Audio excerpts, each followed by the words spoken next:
We are going to discuss in this lecture thermodynamics. हम इस lecture में जो है थर्मोडायनामिक्स पढ़ने जो है वो स्टार्ट कर रहे हैं। थर्मोडायनामिक्स क्या है? अगर हम थर्मोडायनामिक्स वर्ड को देखें तो thermodynamics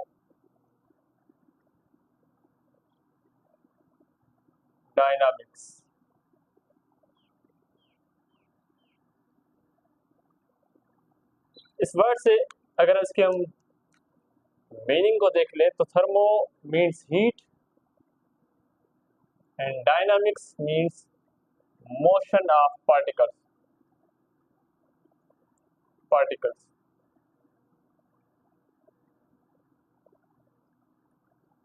heat and motion of particle, ये इसकी वर्ड मीनिंग हम कह सकते हैं, definition according to the words. लेकिन अगर हम थर्मोडायनामिक्स को देखें तो थर्मोडायनामिक्स फिजिक्स की वो फील्ड है जिसमें हम हीट को डिफरेंट एनर्जी के फॉर्म्स में कन्वर्ट करते हैं, डिफरेंट ट्रांसफर्स करते हैं, या डिफरेंट प्रोसेस के जरिए एक एनर्जी यानी थर्मल एनर्जी या हीट एनर्जी को दूसरे फॉर्म में हम कन्वर्ट करते हैं। या हम ये भी कह सकते हैं कि ऐसी सिचुएशंस जिनमें टेम्परेचर या कोई state of the system change हो किसी भी एनर्जी चेंज की वजह से, तो उसको भी हम कह सकते हैं कि ये थर्मोडायनामिक्स है। तो अगर हम इसकी एप्लीकेशंस की बात करें तो थर्मोडायनामिक्स की एप्लीकेशन हमारी ज़िंदगी में बहुत ज़्यादा है। अगर हम एनर्जी मैकेनिज्म कहीं पर भी देखें तो वहाँ पर थर्मोडायनामिक्स यूज़ होती है। रेफ्रिजरेटर का जो प्रोसेस होता है वो थर्मोडायनामिक्स के ऊपर बेस्ड करता है। पावर प्लांट जिसमें एनर्जी मैकेनिज्म ट्रांसफर होते हैं हीट से थर्मल से मैकेनिकल और दूसरे एनर्जी टाइप्स में, तो वो भी आपके जो है वो थर्मोडायनामिक्स की एप्लीकेशन है। इसके अलावा अगर हम बात करें हीट इंजन की, ऑटोमोबाइल इंजन की, तो ये सारी जो है वो आपके थर्मोडायनामिक्स के ऊपर बेसिस करती है। इसके ज़्यादा ये है कि थर्मोडायनामिक्स को हम कह सकते हैं कि 1850 से या 1750 से जो है वो इसके ऊपर जो है काम हो रहा है, और इसका जो रिलेशन है वो मैकेनिकल एनर्जी और मैकेनिकल सिस्टम के साथ भी है। मैकेनिकल एनर्जी मैकेनिकल सिस्टम में हम वर्क और एनर्जी का आपस में रिलेशन देखते हैं। हम देखते हैं कि एनर्जी को वर्क की वजह से कन्वर्ट या चेंज किया जाता है, और उस मैकेनिकल और थर्मल यानी हीट एनर्जी के बीच में रिलेशन हमें कुछ टाइम से मिल रहा था। सबसे पहले इसके बारे में जब रॉबर्ट ब्राउन ने जो है वो मोशन ऑफ द जो है वो क्या कहते हैं ग्रेन या पोलन के जो ग्रेन्स होते हैं उनको जब लिक्विड या किसी में गिरते हुए देखा गया तो उनका मोशन जो है वो इरेटिकल था और वो किसी चीज के साथ टकरा रहे थे, और यानी रिस्ट्रिक्शन उनको जो है वो मोशन में पेश आ रही थी। उसको जब आइंस्टाइन ने डिफाइन किया 1905 में, तो उसको उसने ब्राउनियन मोशन का नाम दे दिया, ब्राउनियन मोशन। तो उसके मुताबिक उसने ये कहा कि ये जो पार्टिकल्स हैं वो दरअसल मॉलिक्यूल्स ऑफ द लिक्विड के साथ जो है वो कोलाइड कर रहे थे, जिसकी वजह से वो उनका मोशन जो है वो रिस्ट्रिक्ट हो रहा था या स्लो हो रहा था। तो यहाँ से हमें molecular nature of the matter या particle nature of the matter का जो हमें पता चला था। तो दरअसल थर्मोडायनामिक्स में हम पार्टिकल यानी मॉलिक्यूलर मोशन की वजह से ये सारी चीज़ें देखते हैं, या इसमें जो भी प्रोसेस होते हैं, हीट के मैकेनिज्म्स होते हैं, चेंज ऑफ द एनर्जी होता है या टेम्परेचर का डिफरेंस वगैरह का जो भी सिस्टम होता है, वो सब डिपेंड करता है मॉलिक्यूल्स के मोशन पर। तो on the basis of this हम कह सकते हैं कि मैकेनिकल और थर्मोडायनामिक्स में कोई ना कोई एक मैकेनिक्स और थर्मोडायनामिक्स में कोई रिलेशन है, जो कि हम स्लोली जब टॉपिक पे टॉपिक पढ़ेंगे तो हमें समझ में आ जाएगा कि हाँ इस तरह से है, और वर्क और हीट के बीच में भी हमें कुछ जो है वो रिलेशन समझ में आएंगे। सबसे पहले हम डेफिनेशन लिख लेते हैं थर्मोडायनामिक्स की। तो हम कह सकते हैं कि it is study of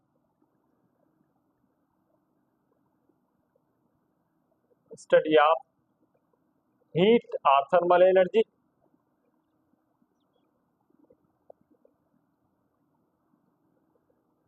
transfer to other forms of energy. या हम ये भी कह सकते हैं कि in thermodynamics it involves situations in which thermodynamics में ऐसी सिचुएशंस होती हैं जिनमें टेम्परेचर या कोई टेम्परेचर और स्टेट यानी सॉलिड लिक्विड और गैस ऑफ सिस्टम की टेम्परेचर या उसकी स्टेट जो है वो चेंज होती है, changes because of energy transfer. Because of energy transfer, यानी एनर्जी ट्रांसफर की वजह से टेम्परेचर या दूसरी कोई स्टेट चेंज हो, तो इस स्टडी को भी हम जो है वो थर्मोडायनामिक्स कहते हैं। अब हमने एक वर्ड यूज कर दिया है यहाँ पर टेम्परेचर का और दूसरा हीट का, इन दोनों वर्ड्स को हम समझने की कोशिश करेंगे। सबसे पहले हम अगर टेम्परेचर की बात करें, जैसे मैकेनिक्स में स्पीड, वेलोसिटी, एक्सेलरेशन, फोर्स, ये जो टर्म्स हैं इंपॉर्टेंट होते हैं उसको समझने के लिए, उसकी बेसिक्स को समझने के लिए। इस तरह से थर्मोडायनामिक्स में इंपॉर्टेंट होते हैं temperature, heat, thermal energy, internal energy वगैरह। तो सबसे पहले हम जो है वो टेम्परेचर और हीट को समझते हैं। तो टेम्परेचर क्या है? नॉर्मली हम अपनी कॉमन लाइफ में जो है वो टेम्परेचर को वर्ड यूज करते हैं और हम ये कहते हैं कि अगर किसी चीज़ का टेम्परेचर हाई है तो इसका मतलब है उसमें ज़्यादा गर्मी है, या लो है तो उसमें कम है। यानी उस टेम्परेचर की मदद से हम उसमें हीट का मिकदार या हीट के समझने को जो है वो देखते हैं। लेकिन अगर टेम्परेचर की वैसे बात करें तो हम सिंपली ये कहते हैं कि temperature is the measure of the degree of hotness और कोल्डनेस इन अ बॉडी, यानी कोई भी बॉडी है वो कितनी गर्म है या कितनी ठंडी है, वो हम इसको टेम्परेचर कहते हैं। ये इसकी सिंपल डेफिनेशन होती है। लेकिन अगर हम इसको अदर टर्म्स में डिफाइन करें कि टेम्परेचर क्या है, अगर हम सिर्फ हॉटनेस और कोल्डनेस के ऊपर देखेंगे तो ये तो एक सिचुएशन होती है, ये आपकी परफेक्ट मेजरमेंट नहीं हो सकती, परफेक्ट एक्यूरेट मेजरमेंट नहीं हो सकती। इसमें आपके फ्लॉज हो सकते हैं, इनएक्यूरेसी हो सकती है। फॉर सपोज अगर आप फर और टाइल दोनों पर खड़े हो जाए, एक आपका जो पाँव है वो आप फर पर रखें, दूसरा टाइल पर रखें, तो आपको टाइल ज़्यादा गर्म दिखने में महसूस होगी और जो है फर वो जो है वो या कारपेट जो है वो आपको कम गर्म दिखने में आएगा। इसका रीज़न ये है कि जो आपका पाँव है ऑन द टाइल, उसको आपकी पाँव के अंदर एनर्जी ज़्यादा ट्रांसफर हो रही है from the tile then to the carpet. लेकिन इसका मतलब ये हरगिज़ नहीं कि उन दोनों का टेम्परेचर डिफरेंट है। तो इस तरह से मेजर करने में हमें जो है वो थोड़ी मुश्किल होती है और हम इनएक्यूरेट भी होते हैं। इस तरह से टेम्परेचर को डिफाइन करना इतना परफेक्ट नहीं है। तो हम एक नया सिस्टम जो है वो देखेंगे। वो सिस्टम क्या होगा? वो सिस्टम होगा थर्मल इक्विलिब्रियम का। अब थर्मल इक्विलिब्रियम क्या है? थर्मल इक्विलिब्रियम ऐसी स्टेट को कह सकते हैं कि जब आपके दो ऑब्जेक्ट्स हों, उन दोनों ऑब्जेक्ट्स का टेम्परेचर सेम हो जाए और टेम्परेचर सेम होने की वजह से कोई भी एनर्जी ट्रांसफर ना हो, तो ऐसे स्टेट को हम थर्मल इक्विलिब्रियम कह सकते हैं। ये थर्मल इक्विलिब्रियम हमारे लिए बहुत ज़्यादा ज़रूरी है टेम्परेचर को समझने के लिए। क्यों? हम एक लॉ डिफाइन करते हैं, पहले इसको लिखते हैं, उसके बाद वो लॉ हम जो है वो डिफाइन करते हैं। तो अगर मैं लिखूं टेम्परेचर,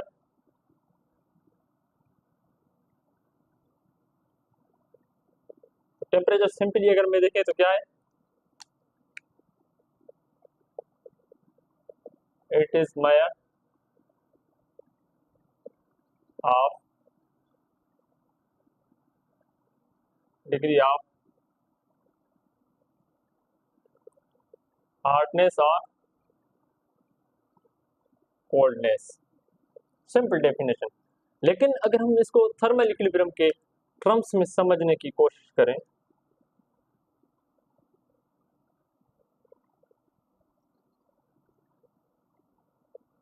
तो थर्मल इक्विलिब्रियम क्या है?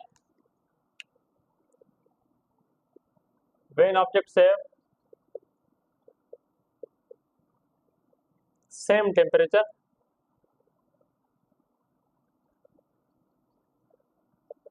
and there is no energy transfer and there is no energy transfer,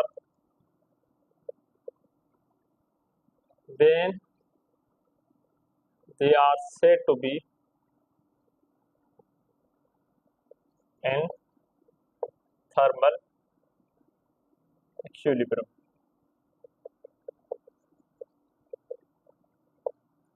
तो हम कहते हैं कि वो जो है वो थर्मल इक्विलिब्रियम है।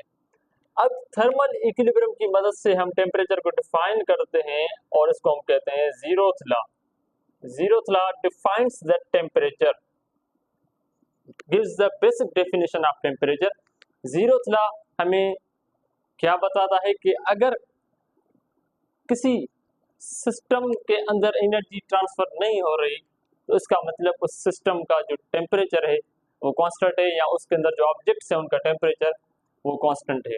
तो जीरोथ लॉ क्या है? फॉर सपोज अगर हमारे पास तीन ऑब्जेक्ट्स हैं ए, बी और सी। अगर ए ऑब्जेक्ट का टेम्परेचर और सी का टेम्परेचर सेम है, या वो तो एक दूसरे के साथ थर्मल इक्विलिब्रियम है, और बी और सी एक दूसरे के साथ थर्मल इक्विलिब्रियम है, इसका मतलब ए और बी भी एक दूसरे के साथ थर्मल इक्विलिब्रियम में होने चाहिए। यानी अगर ए और सी का टेम्परेचर सेम है और बी और सी का, तो ए और बी का टेम्परेचर भी सेम होना चाहिए। This is the simple statement of zeroth law of thermodynamics. Okay, if object A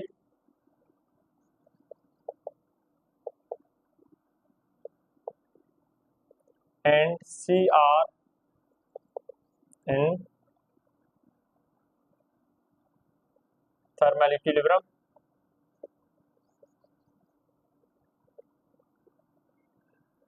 with each other, and B and C are also in thermal equilibrium,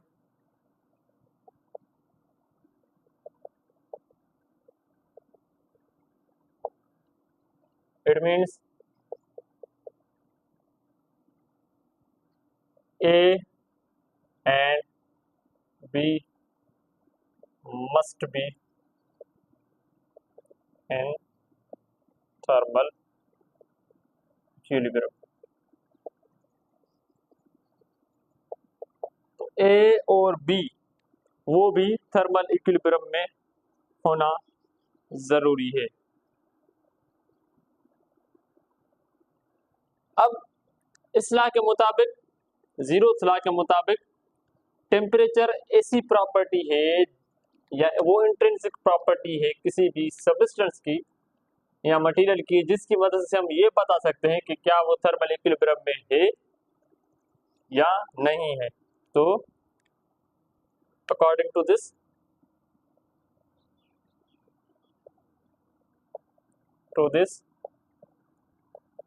temperature is that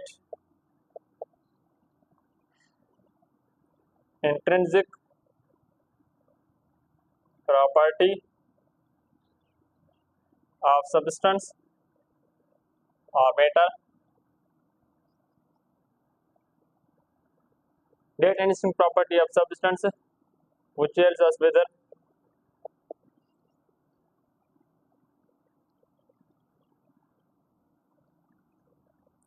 object is in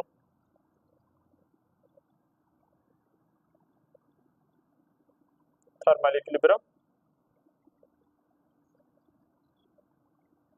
or not।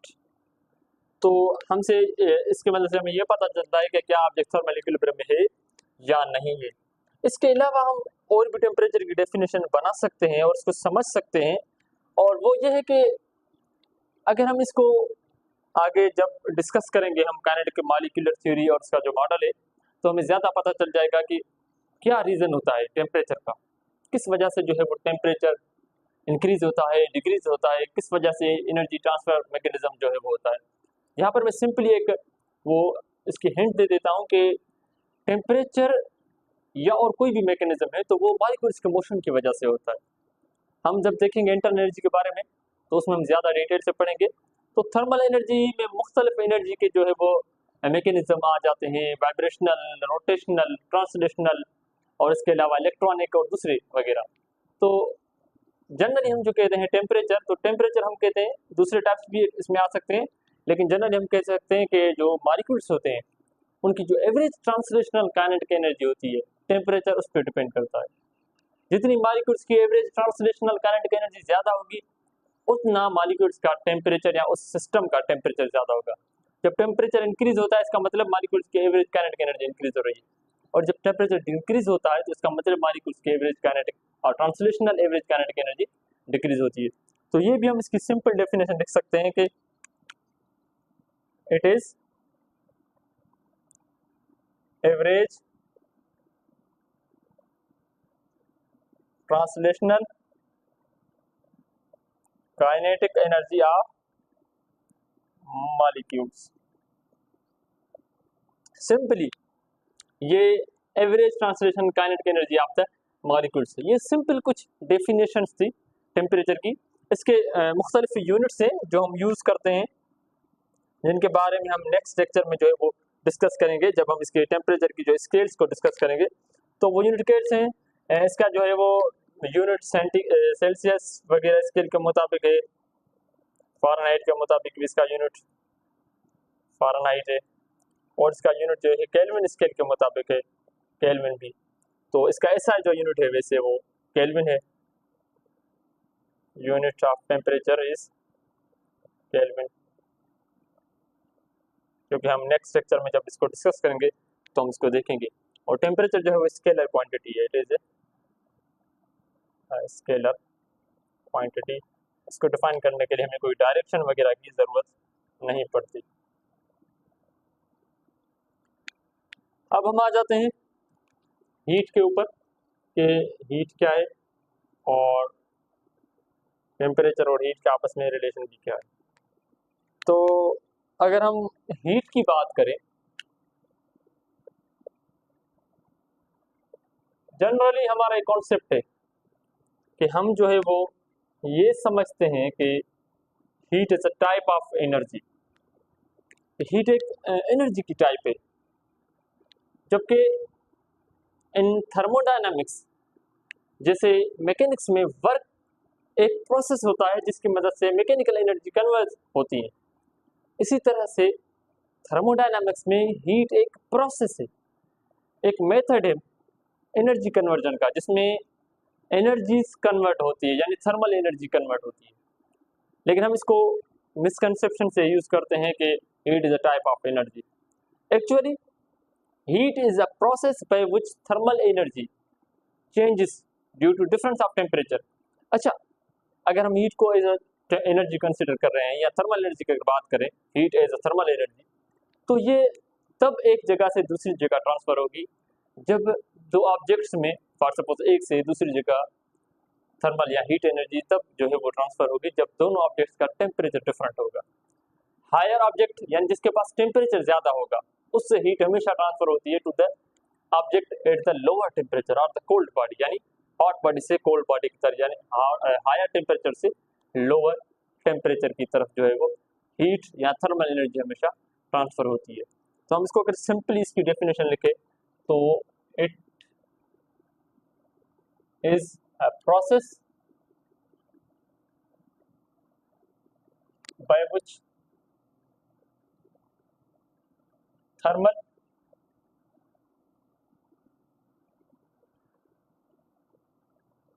energy is transferred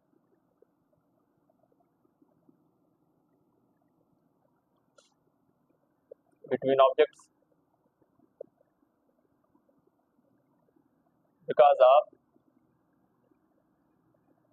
temperature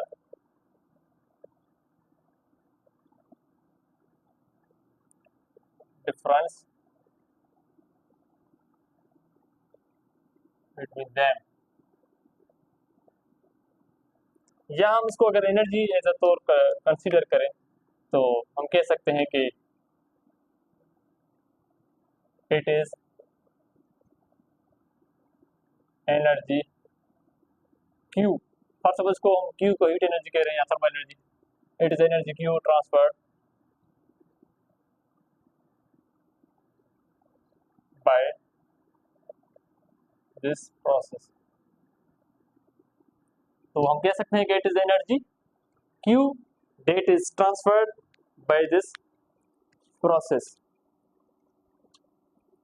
अगर हम ये कहें कि heat जो है वो for suppose normally हम इसको कह सकते हैं कि heat is a type of energy जो हम यूजुअली कहते हैं, उसमें हम बहुत सारे टर्म्स यूज कर देते हैं अपनी कॉमन जो है वो वर्डिंग में। जैसे हम कहते हैं कि there is a lot of heat, the heat is coming out of the object. तो वहाँ पर अगर हम कहें कि किसी चीज़ से कोई हीट आ रही है तो वो हीट नहीं, वो थर्मल और सॉरी इलेक्ट्रोमैग्नेटिक रेडिएशंस होती है जो वहाँ से एमिट हो रही होती है। अगर किसी के पास हम कह रहे हैं ज़्यादा हीट है, उसके पास तो ज़्यादा हीट नहीं होती, उसके पास ज़्यादा इंटरनल एनर्जी और थर्मल एनर्जी होती है। तो ये नॉर्मली हम हीट को मिस यूज करते हैं, इस वर्ड को मिस यूज करते हैं। अगर हम एज थर्मल एनर्जी को फॉर सपोज एनर्जी कंसिडर करें और हीट को एक प्रोसेस लाइक वर्क, तो हमारा जो है वो कॉन्सेप्ट सही हो जाएगा। लेकिन यदि हम इसको हीट को एज अ थर्मल एनर्जी भी यूज करते हैं तो उसी तरह से अगर करेंगे तो फिर भी जो है वो ठीक है। तो इस तरह से हम एनर्जी को या हीट एनर्जी को ये भी कह सकते हैं कि थर्मल एनर्जी, अगर इसको समझें सही से तो thermal energy is a property of systems और सबस्टेंस।